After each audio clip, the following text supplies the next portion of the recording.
বেঁচে আছি?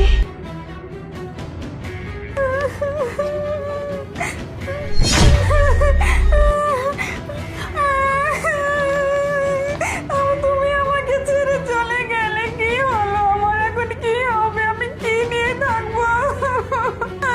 আমার এখন কি হবে? আমি কিভাবে থাকবো? তুমি আমাকে একা রেখে চলে গেলে। ম্যাডাম, আমার স্বামীকে কখন এই হসপিটাল থেকে রিলিজ করবে? এতক্ষণ তো এই মৃত বডিটা এখানে রাখা ঠিক হবে না, তাই না? ওকে তো তখন কাপড়ের ব্যবস্থা করতে হবে। কতক্ষণ সময় লাগবে ম্যাডাম? কখন রিলিজ করবেন? প্লিজ ম্যাডাম, এভাবে কান্না করেন না, আপনি শান্ত হন। আপনার হাজব্যান্ডের বডি আমরা কিছুক্ষণের ভিতরেই আপনার ডেলিভারি দিব। আপনি একটা কাজ করুন, আমাদের হসপিটাল তো ফর্মালিটি আছে, একটা ফর্ম আছে, ওইখানে গিয়ে রিসেপশনে গিয়ে ফর্মটা ফিল আপ করুন। তারপর আমরা যা যা করার করতেছি, তারপর আপনার হাজব্যান্ডের লাশ আমরা ডেলিভারি দিয়ে দেবো। আচ্ছা ঠিক আছে ম্যাডাম, তাও কতক্ষণ লাগবে? না না, বেশি সময় লাগবে না, ধরেন আধ ঘন্টা লাগবে।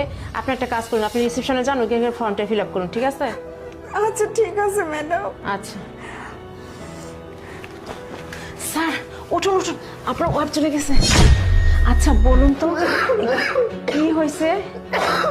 ম্যাডাম, কি বলবো দুঃখের কথা, আমার বউ শুধুমাত্র সম্পত্তির লোভে, দেখলেন তো কিভাবে আমার কাছ থেকে আমার সমস্ত সম্পত্তি ও আমার কাছ থেকে লিখে নিয়েছে।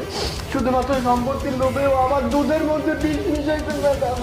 কি বলতেছেন? দুধের ভিতরে? কিন্তু ম্যাডাম তো এসে বললো আপনি নাকি অ্যাক্সিডেন্টে মারা গেছে। আমি তার কথা ম্যাডাম, আপনি দেখলেনি, আপনার নার্সকে দেখছেন, আমার ভিতর থেকে উনি শুধু বিষ বের করছে।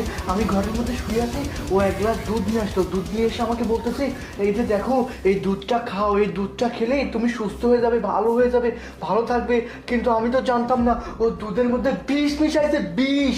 ওই বিষ খাইয়ে আমাকে মেরে ফেলে আমার সমস্ত সম্পত্তি হাতে নিয়ে দান্দা করছে, আর তারপরে আমাকে পিটাইছে, পিটিয়ে হাত পা কেটে দিয়েছে, আর বলছে আমি নাকি অ্যাক্সিডেন্ট করছি। দেখছেন?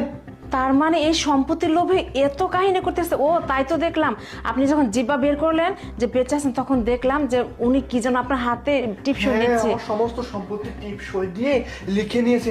ম্যাডাম আপনারা প্লিজ আমাকে বাঁচান ম্যাডাম। স্যার, আপনি কান্না করেন, শান্ত হন। আমি যেভাবে হোক আপনার পাশে আছে, আমার সমস্ত হসপিটাল লোক আপনার পাশে আছে। আমি একটা কাজ করি, আপনি আবার শুয়ে থাকুন, যখন তখন আপনার ওয়াইফ ঢুকতে পারে। আমি থানায় যাই, থানায় গিয়ে পুলিশের ব্যবস্থা করি। আজকে আপনার ওয়াইফকে যেভাবে সাহায্য করবো। আচ্ছা ঠিক আছে, ঠিক আছে। আপনি শুন। ম্যাডাম, আপনার কি হয়ে গেছে এদিকে কাজ? ও, আপনি ফর্ম ফিল আপ করে আসছেন? হ্যাঁ ম্যাডাম, চলে আসছি ফর্ম ফিল আপ করে। না, আমার কাজটা এখনো হয়নি, আমি গিয়ে দেখি আপনার ফর্ম ফিল আপ কি ঠিক মতো হয়েছে কিনা। হওয়ার পরে আমি যে